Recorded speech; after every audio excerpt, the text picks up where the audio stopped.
6 जून 1674चा तो ऐतिहासिक सुवर्णक्षण जेव्हा रायगडावर छत्रपती शिवरायांचा राज्याभिषेक सोहळा पार पडला।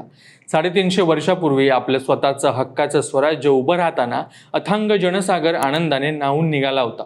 या सोहळ्याची भव्यता, त्याचा दिमाग आणि रायगडाचे ते वैभव आज 350 वर्षांनंतरही आपल्या डोळ्यासमोर जिवंत उभं करण्याचं फार मोठं काम एका परकीय व्यक्तीनं केलं आहे।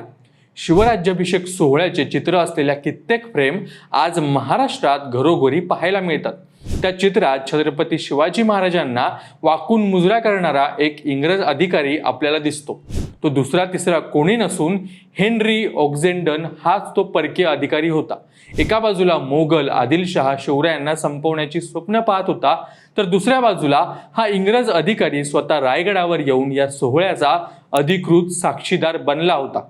हेनरी ऑक्झेंडन रायगडावर कसा पोहोचला, त्याने शिवरायांना कोणता मौल्यवान नजराणा दिला आणि सिंहासनाजवळ उभा असताना त्याने शिवरायांचे आणि रायगडावरचे कोणते थक्क करणारे वर्णन आपल्या डायरीत लिहून ठेवलं आहे। आज आपण हेनरीच्या लेखणीतून उलगडलेला राज्याभिषेकाचा हा अत्यंत महत्त्वाचा आणि ऐतिहासिक ठेवा सविस्तर पाहणार आहोत। त्यामुळे व्हिडिओ शेवटपर्यंत पहा, कारण सांगतोय लीलाधर। लक्षपूर्वक ऐका कृपया माहितीसाठी। हेनरी ऑक्झेंडन हा इंग्लंडमधील एक मोठ्या सरदार घराण्यातील होता। त्याचे सख्खे भाऊ आणि चुलते सगळे ब्रिटिश ईस्ट इंडिया कंपनीत मोठ्या पदांवर नोकरी करत होते। सुरतेचा प्रेसिडेंट असलेला जॉर्ज ऑक्झेंडन हा हेनरीचा जवळचा नातलग होता, तर त्याचे दोन सख्खे भाऊ जॉर्ज आणि क्रिस्तोफर यांचं थडकं आजही सुरतमध्ये पाहायला मिळतं। अगदी तरुणपणापासूनच भारतात राहिल्यामुळे हेनरीला इथल्या राजकीय परिस्थितीची आणि छत्रपती शिवरायांच्या वाढत्या प्रभावाची पुरेपूर कल्पना होती। बदलत्या काळाची समीकरणे ओळखून इंग्रजांच्या काही व्यापारी मागण्यांवर शिवाजी महाराजांशी तहाची बोलणी करण्यासाठी हेनरीला रायगडावर पाठवण्याचं ठरवलं। सोबत नारायण शेणवी हा अत्यंत चतुर दुभाषाला म्हणजे इंटरप्रेटरला देण्यात आलं। 13 मे 1674च्या रात्री एका गलबलातून हेनरी चौल बंदरावर येऊन पोहोचला। तिथे पोहोचताच त्याला एक वेगळंच दृश्य दिसलं। रात्री 8 वाजता चौलच्या संपूर्ण वेशी बंद करण्यात आल्या होत्या। हेनरीने चौकशी केली असता त्याला समजलं की शिवाजी महाराजांच्या पराक्रमाची आणि लष्कराची इतकी दहशत आहे की शत्रूच्या भीतीने या वेशी सूर्यास्ताच्या वेळी बंद करण्यात येतात। चौलवरून निघालेला हेनरी छत्री, निजामपूर, गांगवली या मार्गाने प्रवास करत 19 मे रोजी रायगडाच्या पायथ्याशी असलेल्या पाचाड या गावी पोहोचला। तिथे आल्यावर त्याला समजलं की शिवाजी महाराज गडावर नसून प्रतापगडाच्या भवानी देवीच्या दर्शनासाठी गेले आहेत।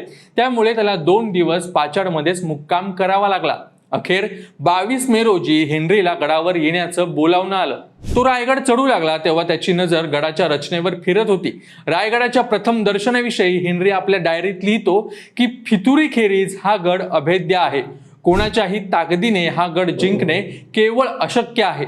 गडावर राजमहाल, दरबार आणि घरं मिळून सुमारे 300 इमारती दिमाखात उभ्या आहेत। 26 मे रोजी शिवाजी महाराजांनी हेनरी ऑक्झेंडन यांची पहिली अधिकृत भेट झाली। हेनरीने महाराजांना 1650 रुपये किमतीचा हिरेजडित शिरपेच, हिरेजडित सलकडी आणि 2 मौल्यवान मोती नजराणा म्हणून दिले, तर युवराज संभाजी महाराजांना 2 सलकडी, 8 हिऱ्यांची एक अंगठी आणि नजर केली। या भेटीत दोघांच्या मनात असलेले व्यापारी नियम आणि तहांची बोलणी यशस्वीरित्या पूर्ण झाली। यानंतर महाराजांच्या मंत्र्यांनी हेनरीला राज्याभिषेक सोहळा पूर्ण झाल्यावरच गडाखाली उतरावे असा सल्ला दिला आणि तो गडावरच थांबला। अखेर तो इतिहास प्रसिद्ध दिवस उजाडला। 6 जून 1674 सकाळी 7च्या सुमारास हेनरी ऑक्झेंडन रायगडाच्या मुख्य दरबारात आला। छत्रपती शिवाजी महाराजांचे भव्य रूप पाहून हेनरी त्यांच्यासमोर पूर्णपणे झुकला आणि त्याने महाराजांना कडक मुजरा केला। या प्रसंगी एक अत्यंत रंजक घटना घडली। हेनरी सोबत असलेल्या दुभाषाची म्हणजेच नारायण शेणवीने आपल्या हातातील हिऱ्याची अंगठी महाराजांना देण्यासाठी वर धरली। नेमकी त्याच वेळी त्या अंगठीवर सूर्याची किरणे पडली आणि ती परावर्तित होऊन थेट राजांच्या दिशेने चमकली। या लखलखत्या प्रकाशामुळे छत्रपतींचे लक्ष हेनरीकडे वेधलं गेलं। महाराजांनी अत्यंत आदराने हेनरीला थेट सिंहासनाच्या पायरीजवळ बोलावून घेतलं आणि हेनरीने ती हिऱ्याची अंगठी शिवरायांना नजर केली।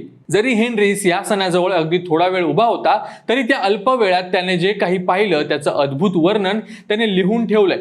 तो लिहितो की सिंहासनाच्या दोन्ही बाजूंना सोन्याचा मुलामा दिलेल्या भाल्याच्या टोक्यावर अनेक राजसत्तेची आणि अधिकाराची चिन्हे तळपत होती।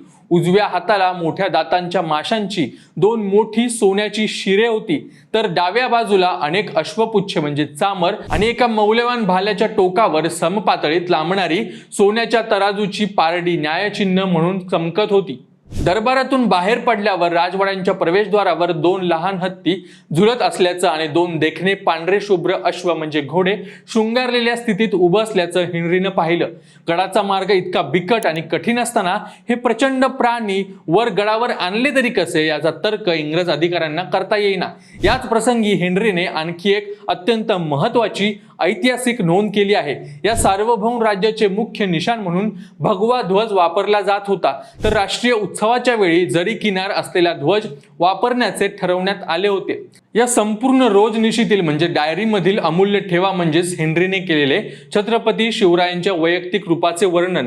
हेनरी लिहितो की शिवाजी महाराज हे 47 वर्षाचे अत्यंत देखणे पुरुष होते. त्यांच्या चेहऱ्यावरील तेज पाहून त्यांची अथांग बुद्धिमत्ता आणि चाणक्षपणा सहज लक्षात येत होता. त्यांचा वर्ण इतर मराठ्यांपेक्षा पुष्कळच गौर म्हणजे गोरा होता. त्यांची दृष्टी अत्यंत तीक्ष्ण आणि नाक सरळ असून टोकाशी थोडे वागदार म्हणजे गरुडासारखे होते. त्यांच्या दाढीला खाली निमुळतेपणा असून बारीक विरळ मिशी होती. त्यांचे बोलणे अत्यंत निश्चयपूर्ण, स्पष्ट आणि जलद होते. आता आपण बघूया राज्याभिषेकाच्या आधीची तयारी. राज्याभिषेकापूर्वीचा सर्वात पहिला आणि महत्वाचा विधी होता तो म्हणजे महाराजांचे मौजीबंधन म्हणजेच मुंज. महाराजांची मुंज व्हायची राहिली होती आणि ब्राह्मणांमध्ये मुंजीचे जेवढे महत्व होते तेवढेच ते क्षत्रियांमध्ये सुद्धा मानले जात असायचे. म्हणून 29 मे 1674 रोजी गागाभट्ट आणि बाळभट्ट यांच्या पौरोहित्याखाली महाराजांची मुंज पार पडली. विशेष म्हणजे यावेळी शिवरायांचे वय 47 वर्ष होते आणि त्यांना 6 मुली आणि 2 मुलं होती. शास्त्रानुसार मुंजीनंतर विवाह विधी करायचा असतो. त्यामुळे गागाभट्टांच्या आज्ञेनुसार मुंजीच्या दुसऱ्याच दिवशी म्हणजे 30 मे 1674 रोजी महाराणी सोयराबाई यांच्याशी महाराजांचा पुन्हा समंत्रक विवाह लावला गेला. यानंतर सकवारबाई आणि पुतळाबाई यांच्याशीही महाराजांचे पुन्हा विवाह लावले गेले. या राज्याभिषेक सोहळ्यात रोज एक विशेष विधी होत होता. मुंज आणि लग्न झाल्यानंतर ऋषित्व वर्ण पूर्ण याचका पूर्वत यज्ञाला सुरुवात करून विनायक शांती करण्यात आली. त्या पोटोपाठ नक्षत्र शांती, गृहशांती, इंद्रिय शांती आणि पौरंदरशी शांती यासारखे अनेक धार्मिक विधी पार पडले. यानंतर ज्येष्ठ शुद्ध एकादशीच्या दिवशी महाराजांची सुवर्ण तुळा आणि इतर अनेक प्रकारच्या तुळा करण्याचे ठरलं. शास्त्रांमध्ये 16 मतदानांपैकी तुळदान हे अत्यंत श्रेष्ठ दान मानलं जातं. यासाठी रायगडावर एक भव्य तराजू उभारण्यात आला होता. तराजूंच्या एका पारड्यात स्वतः छत्रपती शिवराय बसले तर दुसऱ्या पारड्यात सोन्याचे होन टाकण्यात येत होते. महाराजांची सुवर्ण तोळा पूर्ण होण्यासाठी एकूण 17,000 होन लागले. यावरून शिवरायांचे वजन पक्के 2 मन म्हणजेच साधारण 160 पौंड भरले होते असा अंदाज इतिहासकार लावतात.